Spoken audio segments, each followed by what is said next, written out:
এই কপাল পোড়া মানুষ, তোমরা লক্ষ্য করে দেখবে যখন বাতাস আসবে, বাতাসের সঙ্গে আমি রব্বুল আলামিন আগুন পয়দা করে দেব।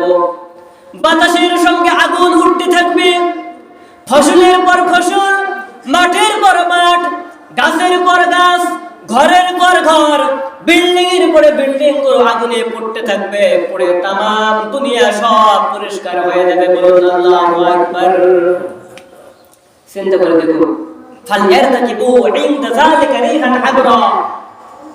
আল্লাহ রাসূল বলেন, সারা দুনিয়ায় এক সময় বাতাসের সঙ্গে আগুন চলে আসবে, ফসলের খাটে আগুন ধরে যাবে, পুরো সরকার হয়ে যাবে, ঘর বাড়িগুলো আগুন ধরে যাবে, পুরো সরকার হয়ে যাবে। এইখান থেকে 20-30 বছর পূর্বের দিকে তাকিয়ে দেখুন আর বর্তমানের দিকে তাকিয়ে দেখুন, হঠাৎ দেখা যায় বাজারে আগুন ধরে বাজার শেষ, হঠাৎ দেখা যায় বাড়িতে আগুন ধরে গেছে, কোথা থেকে আগুন আসতো জানে না। আমাদের এলাকায় আমার দাদা, উনি সেনমেসে ওখানে চাকরি করে আসছে, গাপুরা পাতাখালী নামক একটা জায়গা আছে, একবারে বাংলাদেশের দক্ষিণাঞ্চলের শেষ সীমানা, সুন্দরবনের একবারে কাছেই।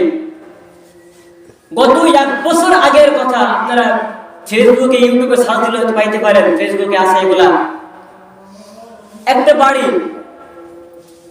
গোসল করার পর ভেজা কাপড় নাট দেওয়া উপরে রোদে দেওয়া, হঠাৎ সেখানে আগুন ধরে গেছে। আগুন আসলো কোথা থেকে কেউ জানে না। কিছুক্ষণ পর ঘরে প্রবেশ করছে, ঘরে বসে মশারি টানানো, মশারির ভিতরে আগুন ধরে গেছে। আগুন আসে কোথা থেকে, মানুষ ভয় পায়। একটু পরে কলে গোসল করতে যায়, এই কলের শুকনা কাপড় চাপড় ডাকছে, পিছন থেকে তাকিয়ে দেখে কাপড় আগুন ধরে গেছে। এই জন্য আল্লাহ রাসূল বলেন, ফালইরতাকিবু ইনদা যালিকা রিহান আবরা।